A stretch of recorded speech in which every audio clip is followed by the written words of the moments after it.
नमस्कार, मैं लक्ष्मी प्रसाद मालगुडी, विद्यालय शिक्षा उत्तराखंड आपका स्वागत करता हूँ। आइए हम पढ़ते हैं कक्षा 11 में विषय हिंदी वितान भाग 1 और पाठ का नाम है भारतीय गायिकाओं में बेजोड़ लता मंगेशकर। उसके शेष भाग को हम आज पढ़ेंगे। चर्चा के बिंदु में हम पढ़ेंगे लता मंगेशकर की गायकी और संगीत के घरानों के विषय में कि संगीत के घराने क्या होते हैं, इस पर भी हम चर्चा करेंगे। हमने अब तक लता मंगेशकर और नूरजहां के विषय में पढ़ा। कुमार गंधर्व जो शास्त्रीय संगीतज्ञ हैं, बड़े जानकार हैं, वो इस पाठ को लिख रहे हैं और लिखते हैं, चित्रपट संगीत का ताल प्राथमिक अवस्था का ताल होता है।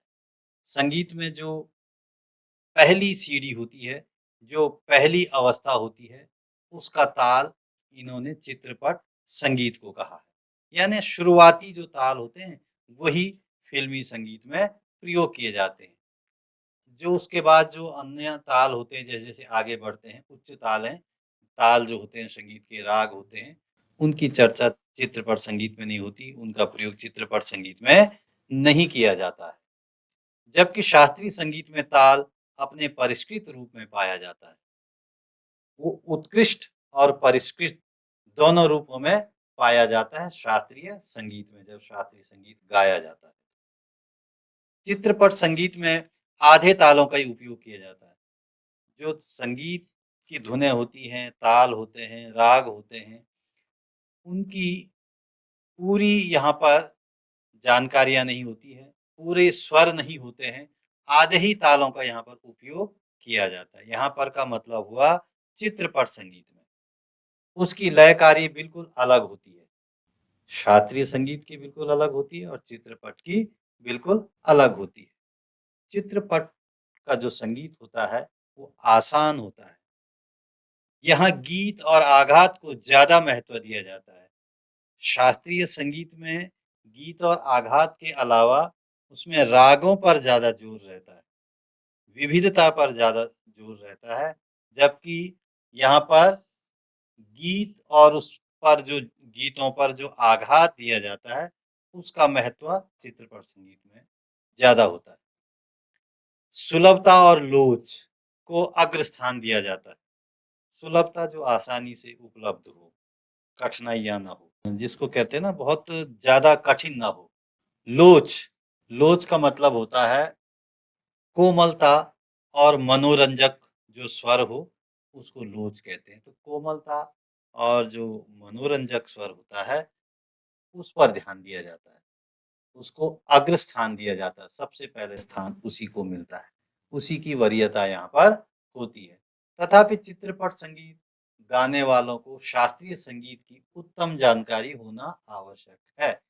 भले ही यहाँ पर परिष्कृत रूप में रागों का प्रयोग नहीं होता हो, लेकिन कुमार गंधर्व कहते हैं कि चित्रपट संगीत गाने वालों को शास्त्रीय संगीत की भी अच्छी जानकारी होनी चाहिए। तभी वो चित्रपट संगीत को भी अच्छे ढंग से गा सकता है।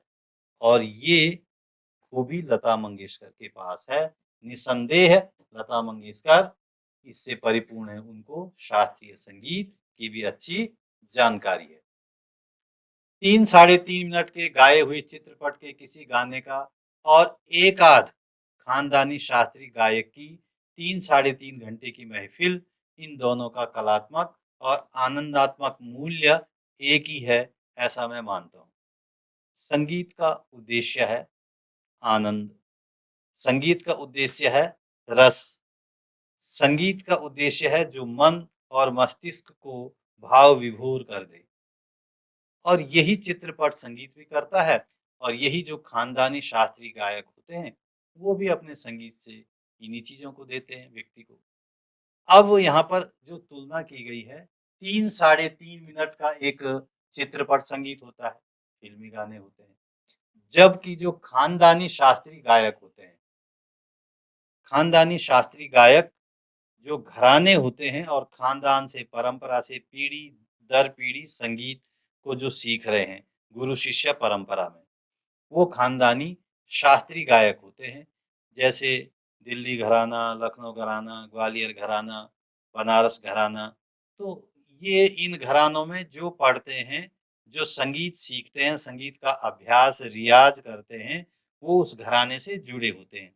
तो हर घराने से जुड़ी हुई संगीतज्ञ गायक को जो जानकार होता है वो पता लगा लेता है कि इस किस घराने से ये जुड़ा हुआ है।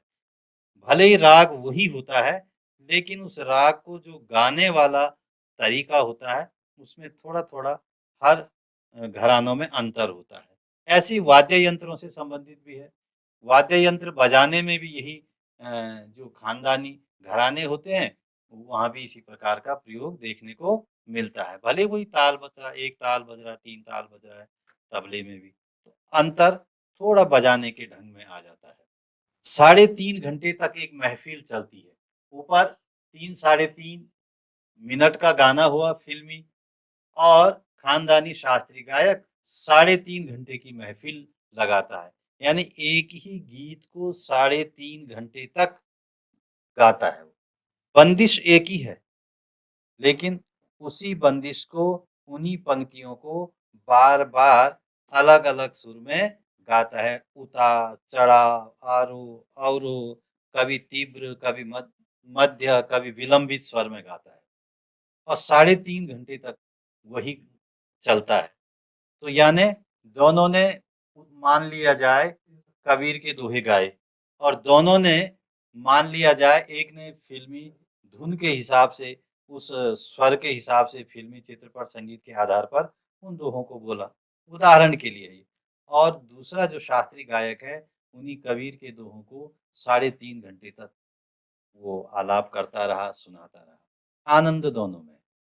लेकिन साढ़े 3 घंटे में जो आनंद मिलता है कलात्मक ढंग से और वही आनंद यहाँ पर चित्रपट संगीत में लता मंगेशकर साढ़े 3 मिनट में दे देती है। ऐसा कुमार गंधर्व जी का मानना है।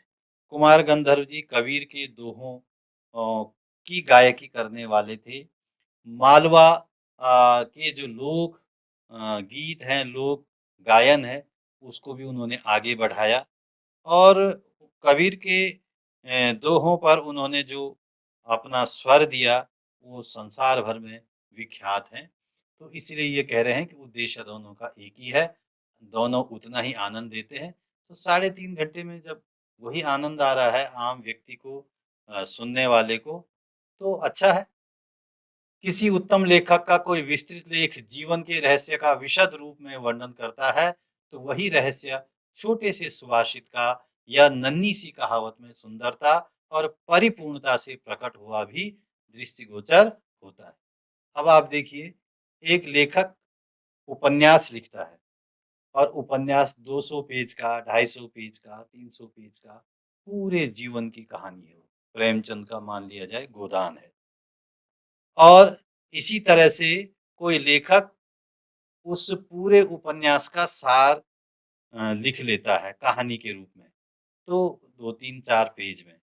तो आप देखिए, दोनों में पता चल जाता है कि इस कहानी में क्या कहा गया है। या दूसरे अर्थों में एक पूरा ग्रंथ है और उसका वर्णन किया गया है। और दूसरा, जो ग्रंथ के अंत में निष्कर्ष निकला कि किस विषय पे ये ग्रंथ है, तो वही एक सुभाषित है, एक सूक्ति जैसे आप पढ़ते हैं, विद्या ददाति विनयम। एक तो पूरे विद्याओं का अध्ययन किया और तब उसके बाद समझाया विद्या पढ़ते-पढ़ते कि आदमी के अंदर विनय होनी चाहिए, नम्रता होनी चाहिए। जैसे-जैसे ज्ञान होता है, व्यक्ति वैसे-वैसे नम्र होता जाता है। नमन्ति फलिनो वृक्षा। और वो सूक्ति छोटी-सी बात वो सीख दे देती है। तो सुभाषित, सु और भाषित, सुंदर जो कथन होता है उसको सुभाषित कह देते हैं। तो सुभाषित से भी पता लग जाता है, सत्यम वद, हमें सच बोलना चाहिए। और एक पूरी कहानी से पता लगता है, अंत में निष्कर्ष निकलता है कि सच बोलना चाहिए, सच का ये फायदा है, ये लाभ है। और सुभाषित में भी सत्यम वद कहा है। गुरु गुरुकुल में विद्यार्थी को पढ़ाता था और अंत में जब वो दीक्षांत समारोह होता था, सत्यम वद धर्मम चर, इस बात को कहता था सार रूप में, तो वो सुभाषित हो गया। तो ऐसे ही एक शास्त्रीय गायन है और एक चित्रपट संगीत है। सुभाषित में भी उतनी सुंदरता से पिरोया जाता है। ऐसे ही चित्रपट संगीत में भी उस 3.5 घंटे का आनंद 3.5 मिनट में पिरोया जाता है। उसी प्रकार 3 घंटे की रंगदारी महफिल का सारा रस लता की 3 मिनट की ध्वनि मुद्रिका में आस्वादित किया जा सकता है। उसका स्वाद लिया जा सकता है, आनंद उठाया जा सकता है। उसका एक-एक गाना एक संपूर्ण कलाकृति होता है। स्वर, लय, शब्दार्थ का वहाँ त्रिवेणी संगम होता है। 3 वेणी, 3 नदियों का जो संगम होता है मूल रूप से उस ये शब्द बना है त्रिवेणी। तो जहाँ 3 जैसे गंगा, यमुना, सरस्वती कहते हैं प्रयागराज में मिलती हैं, तो त्रिवेणी है वहाँ पर। तो त्रिवेणी का मतलब जहाँ 3 मिले, यहाँ पर इस अर्थ में लेना है। 3 क्या-क्या मिल रहे हैं? स्वर, लय और शब्दार्थ मिल रहे हैं। तो ये कह रहे हैं आगे और महफ़िल की बेहोशी उसमें समाई रहती है, स्वर, लय और शब्दार्थ में। वैसे देखा जाए तो शास्त्रीय संगीत क्या और चित्रपट संगीत क्या? अंत में रसिक को आनंद देने की सामर्थ्य किस गाने में कितना है, इस पर उसका महत्व ठहराना उचित है। अब शास्त्रीय संगीत क्या और चित्रपट संगीत क्या? जो रसिक होता है, जो उसका आनंद उठाने वाला होता है, जो उसका श्रोता होता है, बस उसको आनंद आना चाहिए, तो इसका महत्व ज़्यादा है। ये शास्त्रीय है, ये चित्रपट है, इसको अगर हम किनारे कर भी दें तो। और ये बात कौन कह रहा है? एक शास्त्रीय गायक। मैं तो कहूँगा कि शास्त्रीय संगीत भी रंजक ना हो तो बिल्कुल ही नीरस रहेगा। रंजक माने आनंद देने वाला, उसमें राग हैं, उसमें आलाप हैं, लेकिन उसमें आनंद नहीं आया, तो वो शास्त्रीय संगीत भी नीरस रहेगा। अनाकर्षक प्रतीत होगा वो, नीरसता तो होगी ही, अनाकर्षक भी उसमें आकर्षण नहीं रहेगा, अपनी ओर खींचने में सामर्थ्य नहीं है, तो वो बेकार है। उसमें कुछ कमी सी प्रतीत होगी, हमें लगेगा कि कुछ कमी है। महफ़िल तो खूब बढ़िया जमी, बढ़िया का अर्थ खूब देर तक जमी, पूरे स्वर बताए गए, पूरे राग वहाँ पर सुनाए गए, लेकिन उसमें कुछ कमी सी रहेगी, क्योंकि उसमें रसिकता, आनंद नहीं है। गाने में जो गानपन प्राप्त होता है, वह केवल शास्त्रीय बैठक के पक्केपन की वजह से ताल सुर के निर्दोष ज्ञान के कारण नहीं। ताल और सुर तो सही है, लेकिन आनंद नहीं आया, तो कोई फ़ायदा नहीं, उसमें गानपन है ही नहीं। गाने की सारी मिठास, सारी ताकत उसकी रंजकता पर मुख्यतः अवलंबित रहती है। मिठास और ताकत, अगर उसमें रंजकता नहीं है, आनंद प्रदान नहीं हो पा रहा, आनंद नहीं मिल पा रहा है, तो बेकार है। तो रंजकता पर ही अवलंबित होती है गाने की सारी मिठास। और रंजकता का मर्म रसिक वर्ग के समक्ष कैसे प्रस्तुत किया जाए, किस रीति से उसकी बैठक बिठाई जाए और श्रोताओं से कैसे सुसंवाद साधा जाए, इसमें समाविष्ट है। इसमें वो सारा इसके अंदर समाया हुआ है। किसी मनुष्य का अस्थिपंजर और एक प्रतिभाशाली कलाकार द्वारा उसी मनुष्य का तैल चित्र, इन दोनों में जो अंतर होगा वही गायन के शास्त्रीय ज्ञान और उसकी स्वरों द्वारा की गई सुसंगत अभिव्यक्ति में है। इस बात को समझिए थोड़ा। अस्थिपंजर एक व्यक्ति है, हड्डियों का ढांचा है, हड्डियां दिख रही है उसकी, और एक उसी का तैल चित्र है, जो चित्रकार ने तैलीय रंगों से जो चित्र बनाया है, तो उसको कहते हैं तैल चित्र। तो दोनों में अंतर देखिए, एक व्यक्ति दिखा हमें, हड्डियों का ढांचा दिख रहा है, वो सारा उसकी हड्डियां दिख रही एक एक, वो देखा। और एक उसी व्यक्ति का तैल चित्र देखा, चित्र में उस व्यक्ति का रंगों से वैसे ही बना दिया गया। अब दोनों में अच्छा क्या लगेगा? निश्चित ही वो तैल चित्र अच्छा लगेगा। क्यों? चित्र को देख के ये लगेगा बिल्कुल उसी आदमी की तरह है ये। आदमी देखा, वो अनुभव वैसा अच्छा नहीं लगा, वैसा महसूस नहीं हुआ, कहा ये हड्डियों का ढांचा है। लेकिन चित्र देख कर के हमें आदमी की याद आ गई, तो कहते हम वाह! बिल्कुल हूबहू वैसा ही चित्र आपने बनाया। तो चित्र की तारीफ की जाती है, उस व्यक्ति की कोई तारीफ नहीं। यानी तैल चित्र ज़्यादा सुंदर होगा। उसी प्रकार जो शास्त्रीय गायन होता है, उसमें राग सुर तो हैं, लेकिन अगर उसमें वो गानपन नहीं है, तो फिर उस गायकी का कोई लाभ नहीं, उसकी कोई तारीफ नहीं है। संगीत के क्षेत्र में लता का स्थान अव्वल दर्जे के खानदानी गायक के समान ही मानना पड़ेगा। खानदानी गायक के बारे में मैं आपको बता चुका हूँ। अव्वल दर्जे का जो खानदानी गायक होगा, किसी खानदान, किसी संगीत घराने का जो सबसे बड़ा गायक होगा, अव्वल माने प्रथम दर्जे का, पहली श्रेणी का।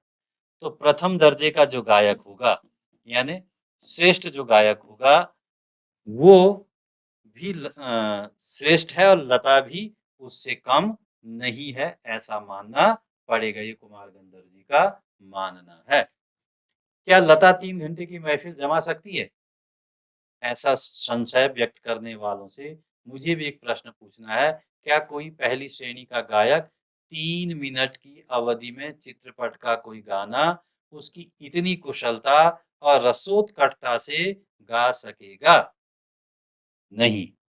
अब इस बात को समझिए। वो कह रहे हैं कि लता क्या 3 घंटे की महफिल जमा सकती है? ऐसा अगर कोई प्रश्न करता है लता को लेकर के, तो वो कहते हैं ऐसा संशय करना ही नहीं चाहिए। क्यों? अगर ऐसा संशय करना है तो फिर मैं इस पर एक प्रश्न और करूँगा, प्रश्न पर प्रति प्रश्न। कैसे? कि ये बताइए, कोई खानदानी गायक जो 3.5 घंटे की महफिल जमाने के बाद श्रोताओं को आनंद देता है, क्या वो 3 साढ़े 3 मिनट में वो आनंद दे सकता है जो चित्रपट के गाने में लता मंगेशकर दे देती है श्रोताओं को? कभी भी नहीं दे सकता शास्त्रीय गायक, इसलिए ये प्रश्न बेमानी है। उसमें वो रसोत्कटता से नहीं गा सकता, तुरंत जो रस मिल जाए उसको रसोत्कटता, उत्कट रस, तो तुरंत जो रस मिलता है वो रसोत्कटता यहाँ पर है। तो लता मंगेशकर तो 3.5 घंटे में आनंद दे देती है, कहते वाह क्या सुंदर गाना गाया इसने। और जब तक वो अपने आलापों को उठाता है तब तक 3.5 मिनट हो जाएंगे, तो शास्त्रीय गायक तो उसकी बराबरी कर ही नहीं सकते। इसलिए यहाँ पर तुलना नहीं की जा सकती है शास्त्रीय गायक में और चित्रपट गायिका लता मंगेशकर में। यही उस प्रश्न का उत्तर है। खानदानी गवैयों का ऐसा भी दावा है कि चित्रपट संगीत के कारण लोगों की अभिरुचि बिगड़ गई है। कई खानदानी गायक ये मानते हैं कि फिल्मी संगीत के कारण शास्त्रीय गायन के प्रति लोगों का मोह भंग हो रहा है और उसमें लोगों की अभिरुचि कम हो गई है, अभिरुचि बिगड़ गई है। तो ये बात वो ये आरोप लगाते हैं, लेकिन कुमार गंधर्व जी इस बात को नहीं मानते हैं। चित्रपट संगीत ने लोगों के कान बिगाड़ दिए, ऐसा आरोप लगाया जाता रहा है उनके द्वारा। वो कहते हैं ये गलत बात है। पर मैं समझता हूँ कि चित्रपट संगीत ने लोगों के कान खराब नहीं किए हैं, उल्टे सुधार दिए हैं। ये विचार पहले ही व्यक्त किए हैं और उनकी पुनरुक्ति नहीं करूँगा। यहाँ पर कुमार गंधर्व जी कह रहे हैं कि चित्रपट संगीत ने कान खराब नहीं किए, कान नहीं बिगाड़े, उनका टेस्ट नहीं बिगाड़ा, उनकी अभिरुचि नहीं बिगाड़ी, बल्कि उनकी अभिरुचि संगीत के प्रति और बढ़ा दी है। हम पहले वाले पाठ में भी पढ़ चुके थे, इसके पहले वाले भाग में, कि पहले संगीत कौन सुनता था? या तो बहुत अभिजात्य वर्ग वाला, और या फिर जो संगीत के जानकार होंगे। लेकिन आज के दौर में जब चित्रपट संगीत का उभार हुआ, लता मंगेशकर के गानों को सुन करके हर आम आदमी संगीत के प्रति उसका आकर्षण बढ़ रहा है, संगीत के प्रति वो रुझान बढ़ता जा रहा है और संगीत में रुचि उसने लोगों की पैदा की है। ये लता मंगेशकर की खूबी है। तो उसकी कह रहे हैं कि इस बात को मैं दोबारा नहीं कहना चाहूँगा। पुनरुक्ति माने पुनः माने फिर से, उक्ति माने कहना। मैं फिर से इस बात को दोहराना नहीं चाहता हूँ, क्योंकि उसने लोगों को संगीत के प्रति लोगों की अभिरुचि बढ़ाई है। सच बात तो यह है कि हमारे शास्त्रीय गायक बड़े बड़ी आत्मसंतुष्टि वृत्ति के हैं। शास्त्रीय गायक वो मानते कि हम सुर जानते हैं, राग जानते हैं, शास्त्रीय गायक हैं, अपने को स्वयंभू मानते हैं और आत्मसंतुष्टि वृत्ति के हैं कि बस हमने जो कर दिया है सही किया है और इससे ज़्यादा कुछ हो नहीं सकता। स्वयं में जो संतुष्ट हैं, वो उनमें कोई सुधार नहीं करना चाहते हैं, कुछ नयापन नहीं लाना चाहते हैं।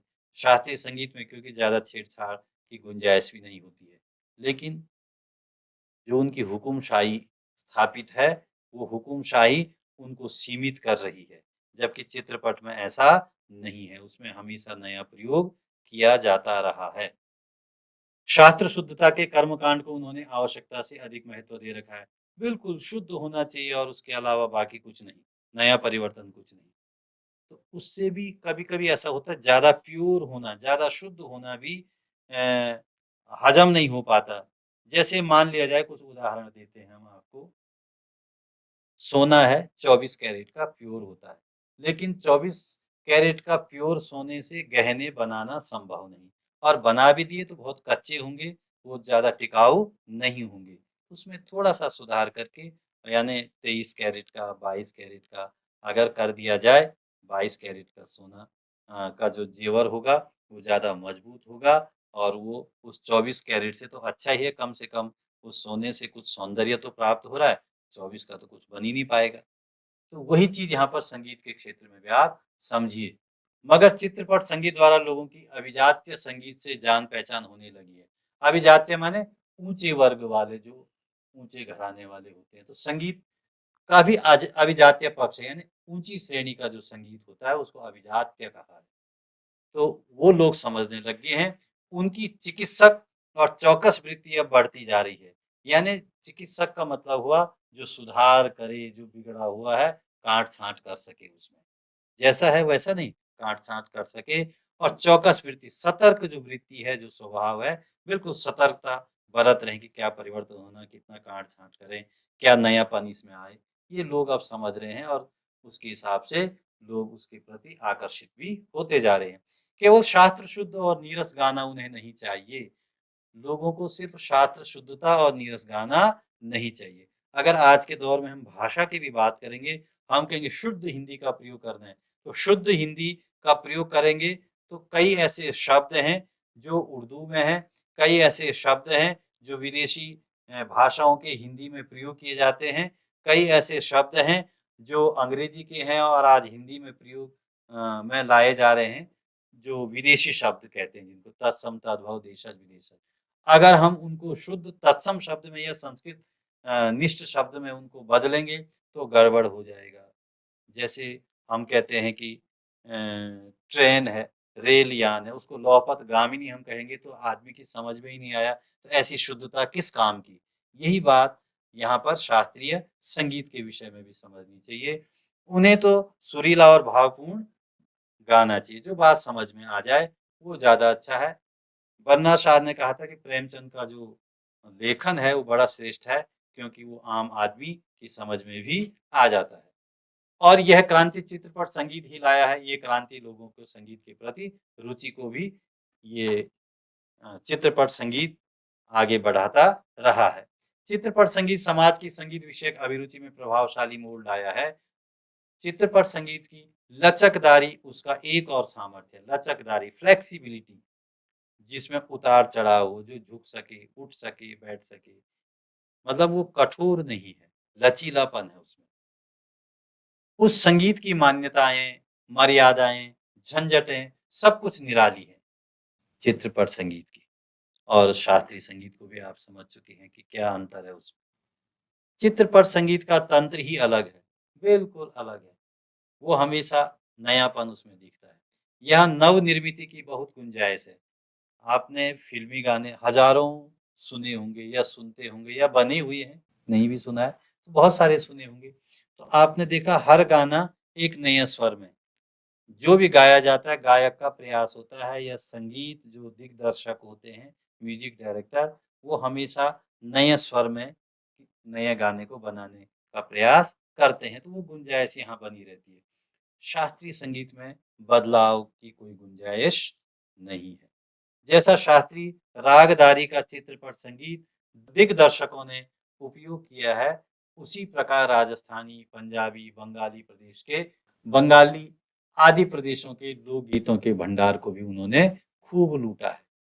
चित्रपट संगीत वाले क्या करते हैं, फ़िल्मी संगीत वाले, कि अलग-अलग प्रदेशों के जो बोल होते हैं, गाने होते हैं, राग होते हैं, लोक भाषा में लोकगीत जो होते हैं, उस स्वर में भी वो फ़िल्मी गानों को उसी आलाप में, उसी राग में, उसी स्वर में गवाते हैं गायकों से, और लोगों को खूब पसंद आता है। बहुत सारे गीत आपने सुने होंगे। यह हमारे ध्यान में रहना चाहिए हमेशा, धूप का कौतुक करने वाले पंजाबी लोकगीत। आप जानते हैं पंजाबी लोकगीत खूब सुनते होंगे, और शादी-ब्याह और जब आदमी कहीं किसी समारोह में है, कहीं वो यात्रा कर रहा है तो पंजाबी गीतों को खूब शौक से सुनते हैं। चाहे वो पंजाबी नहीं भी जानता है, पंजाब प्रदेश का भी नहीं है, तब भी पंजाबी गीतों को खूब सुनते हैं लोग। रुक्ष और निर्जल राजस्थान में पर्जन्य की याद दिलाने वाले गीत। रुक्ष माने रूखा जहाँ रहता है हमेशा, जहाँ वर्षा कम होती है, जहाँ पर्जन्य की याद दिलाते हैं जो गीत। राजस्थान में पर्जन्य की याद दिलाने वाले गीत खूब होते हैं। पर्जन्य माने बादल। तो राजस्थान में बादलों की बहुत ज्यादा याद आती है। और याद किसकी आती है? जो वहां पर नहीं है, जिसका अभाव हो, बार बार उसका स्मरण होता है, तो वहाँ पर्जन्य की याद दिलाने वाले गीत गाए जाते हैं। पहाड़ों की घाटियों में पहाड़ी राग होते हैं, उन गीतों की चर्चा। खोरों में प्रतिध्वनित होने वाले पहाड़ी गीत। और जैसे दो पहाड़ियों के बीच वाला जो स्थान है, तो वहाँ पर जो गीत होते हैं, यानी अगर एक गायक गाएगा तो टकरा करके वो आवाज वापस आएगी, तो प्रतिध्वनित होने वाले पहाड़ी गीत होते हैं। ऋतु चक्र समझाने वाले, मौसम के हिसाब से जो गीत गाए जाते हैं। कालिदास ने तो ऋतु संहारी नामक एक पुस्तक लिख दी, हर ऋतु का वर्णन अलग अलग कर दिया। ऐसे गीतों में ऋतु के हिसाब से भी गीत अच्छे लगते हैं। और सुबह, शाम, दोपहर, रात को अलग अलग रागों के गीत गाए जाते हैं। तो उसमें ये तय होता है कि ये सूर्योदय के समय वाला या सूर्योदय से पहले ही ये वाला राग गाया जाए, संध्या के समय में ये वाला राग गाया जाए, रात्रि की महफिल है तो ये वाला राग गाया जाए, वो तय होता है। तो ऐसे ही ऋतु चक्र वाले और खेती के विविध कामों का हिसाब लेने वाले कृषि गीत भी होते हैं भारत में। और ब्रज भूमि में समाविष्ट सहज मधुर गीतों का अतिशय मार्मिक व रसानुकूल उपयोग चित्रपट क्षेत्र के प्रभावी संगीत दिग्दर्शकों ने किया है। जिन जिन संगीतों की यहाँ पर बात हुई, राजस्थानी हो, चाहे बंगाली हो, चाहे पहाड़ी हो, या कृषि के गीत हों या ब्रजभूमि के गीत हों, उन सब गीतों को चित्रपट संगीत दिग्दर्शकों ने उपयोग किया है और आगे भी करते रहेंगे। उनसे थोड़ा थोड़ा धुन लेकर के आपने नए गीत बना दिए। थोड़े में कहूँ तो संगीत का क्षेत्र ही विस्तीर्ण है। संगीत बहुत बड़ा सागर है, उसकी कोई सीमा ही नहीं है। हरि अनंत हरि कथा अनंता की तरह संगीत है। और कहने वाले शास्त्रों को पढ़ने वाले तो यहाँ तक कहते हैं कि सृष्टि की उत्पत्ति भी संगीत से हुई है, नाद से हुई है। तो वहां अब तक अलक्षित, असंशोधित और अदृष्टिपूर्ण ऐसा खूब बड़ा प्रांत है, तथापि बड़े जोश से इसकी खोज और उपयोग चित्रपट के लोग करते चले आ रहे हैं। तो वहां का मतलब चित्रपट संगीत के क्षेत्र में बहुत सारी चीजें ऐसी है जिस पर अभी दृष्टि नहीं गई, लक्ष्य नहीं बनाया गया, संशोधन नहीं हुआ है, देखा नहीं है, अदृष्टिपूर्ण है। ऐसा खूब बड़ा प्रांत है। अभी बहुत सारी चीजें हैं जो अभी हमने उसका उपयोग नहीं किया है और खोज किए जा रहे हैं हमारे चित्रपट के संगीत दिग्दर्शक। फलस्वरूप चित्रपट संगीत दिनों दिन अधिकाधिक विकसित होता जा रहा है और इसका परिणाम यह है कि चित्रपट संगीत दिनों दिन अधिक से अधिक विकसित होता जा रहा है। जो गाने पहले सुने वो आज भी हमारी जुबान पे होते हैं।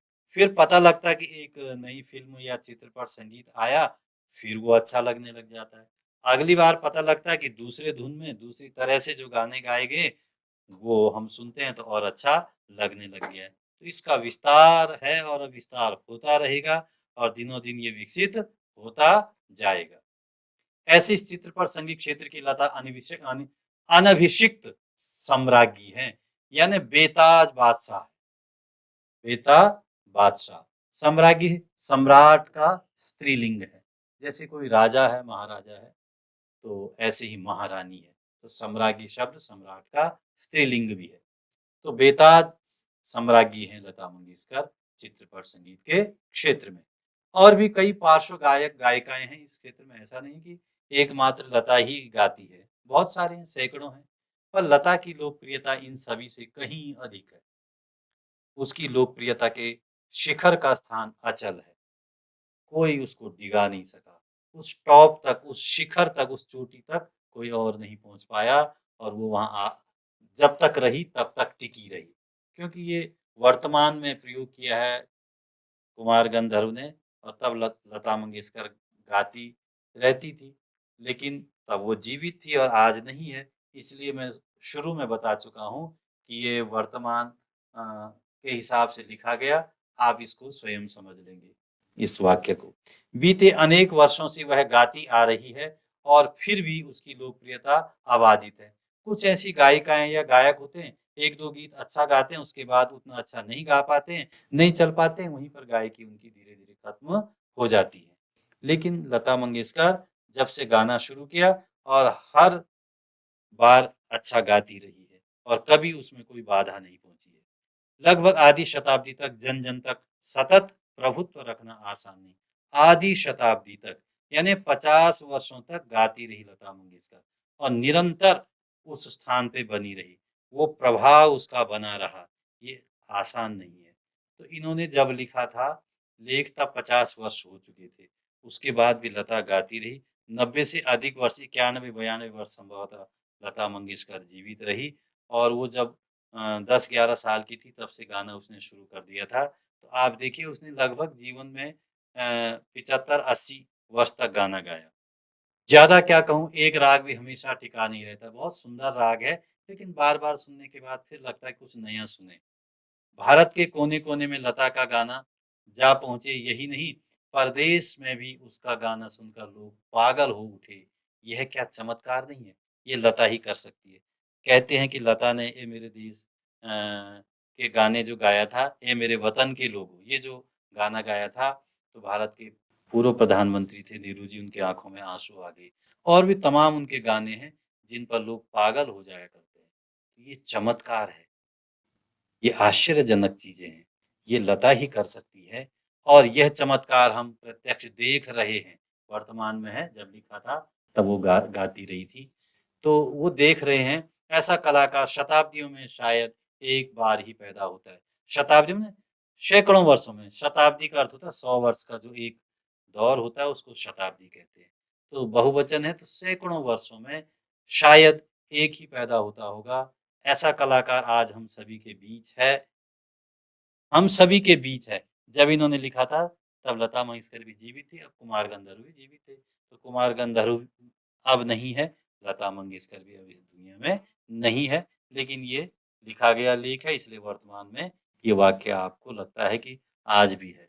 तो आपको इसके हिसाब से समझना है कि वो हमेशा हमारे बीच रही जब तक गाती रही है। बहुत अच्छा उसका स्थान रहा। उसे अपनी आँखों के सामने घूमता-फिरता देख पा रहे हैं हम। ये कुमार गंधर्व ने कहा, कितना बड़ा है हमारा भाग्य कि लता जैसी गायिका को हम गाते हुए सुन रहे हैं। ये उन्होंने लता के बारे में अपनी टिप्पणी दी है, एक शास्त्रीय गायक ने। अभ्यास के प्रश्न हैं, कुछ ये आपको पढ़ने हैं, समझने हैं और अपनी उत्तर पुस्तिका में लिख सकते हैं। लेखक ने पाठ में गानपन का उल्लेख किया है। पाठ के संदर्भ में स्पष्ट करते हुए बताएं कि आपके विचार में इसे प्राप्त करने के लिए किस प्रकार के अभ्यास की आवश्यकता है। गानपन को प्राप्त करने के लिए संगीत तो रियाज का ही विषय है। इसमें सुरीलापन आप प्रशिक्षण से गुरु के निकट बैठ करके संगीत की कला अकादमी में जा करके आप उसके गानपन को प्राप्त कर सकते हैं। ये आपने लिखना है। लेखक ने लता की गायकी की किन-किन विशेषताओं को उजागर किया है। आपको लता की गायकी में कौन-कौन सी विशेषताएँ नज़र आती हैं, उदाहरण सहित बताइए। लेखक ने तमाम बातें की है, निर्मलता है, कोमलता है, लोच है इनकी गानों में, नादमय उच्चार है इनके गानों में। ये तमाम बातें पाठ के अंदर भी ये सारी आई हैं। इसके अतिरिक्त अगर आपको कुछ और विशेषताएँ भी दिखती हैं, जो आपने सुने उनके गीत, गाने, तो आप उदाहरण सहित बता सकते हैं। लता ने करुण रस के गानों के साथ न्याय नहीं किया है। जबकि श्रृंगारपरक गाने हुए बड़ी उत्कटता से गाती है। इस कथन से आप कहाँ तक सहमत हैं? ये जो कथन है लता ने करुण रस के गाने से लेकर और उत्कटता से गाती है, कुमार गंधर्व का कथन है। वो ये कह रहे हैं कि आप क्या सहमत हैं मेरे इस कथन से? ये आपने स्पष्ट करना है। संगीत का क्षेत्र ही विस्तीर्ण है, बहुत बड़ा है।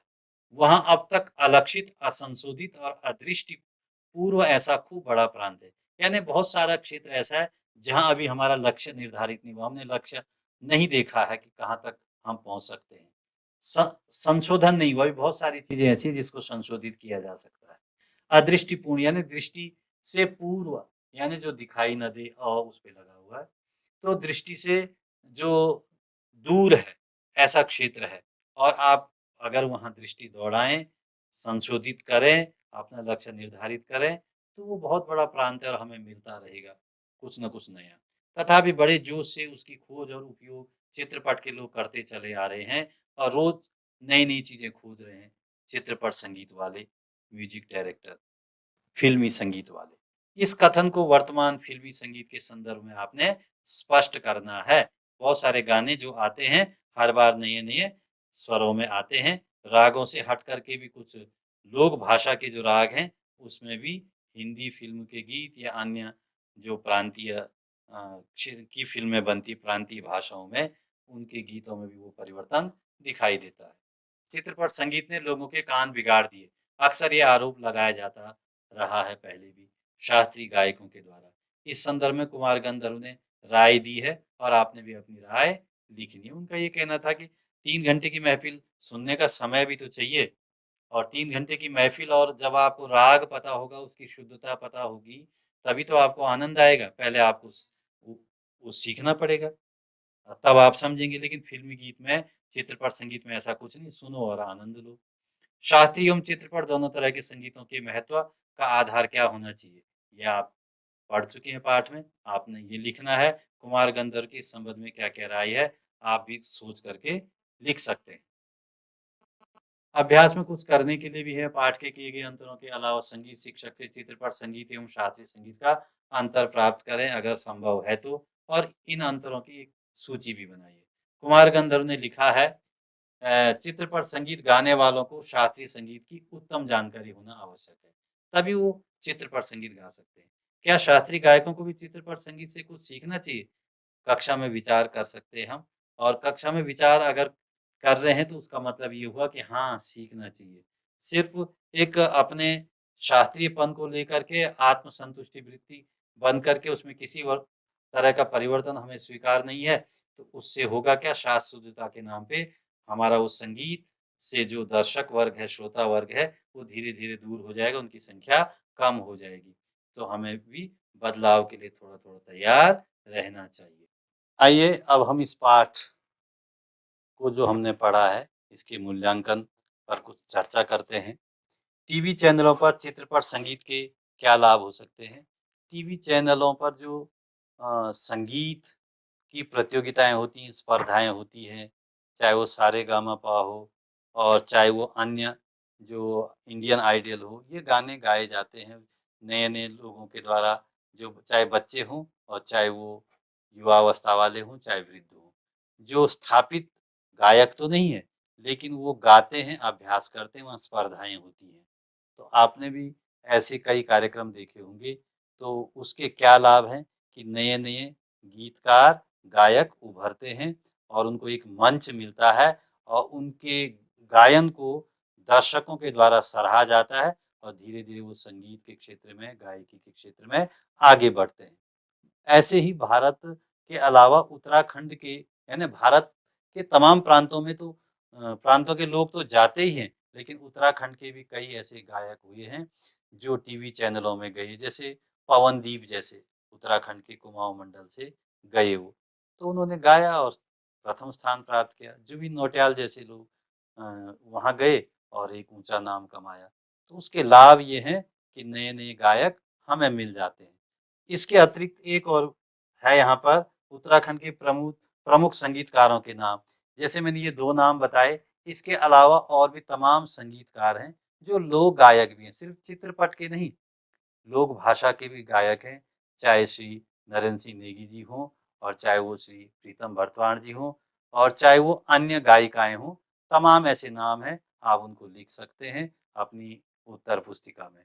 हमने चर्चा की इन बिंदुओं पर, पाठ में भी चर्चा हुई है और इस समय भी थोड़ा हम समझ लेंगे। शास्त्रीय संगीत और चित्रपट संगीत का अंतर।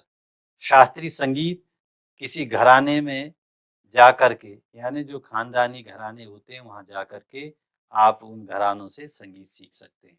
और यदि आप भारत के दक्षिण हिस्से में जाते हैं, तो अगर वहाँ का माहौल है, आप वहाँ रहे हैं, या गा सकते हैं तो कर्नाटकी संगीत का अभ्यास भी आप गुरु के सन्निधि में रह कर के गा सकते हैं। और उसके अलावा चित्रपट संगीत के लिए जैसे मैंने कहा, एक तो प्रशिक्षण हर संगीत के लिए आवश्यक है, रियाज भी ज़रूरी है। संगीत अकादमियों से भी आप सीख सकते हैं।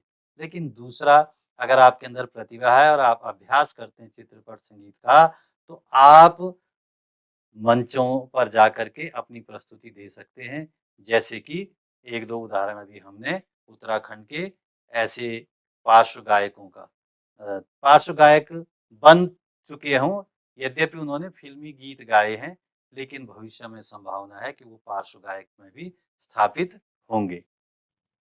चित्रपट संगीत के क्षेत्र में लता मंगेशकर का योगदान जब तक वो जीवित रही, लगातार रहा और इतना लंबा दौर किसी का नहीं रहा, जितने लंबे दौर तक वो गाती रही और गाती नहीं रही, हर गीत उनका श्रोता बड़ी खूबी से मन लगा करके तन्मयता से सुना करता था। ऐसे स्वर कोकिला को हम श्रद्धांजलि अर्पित करते हैं। गृह कार्य में आपने क्या करना है?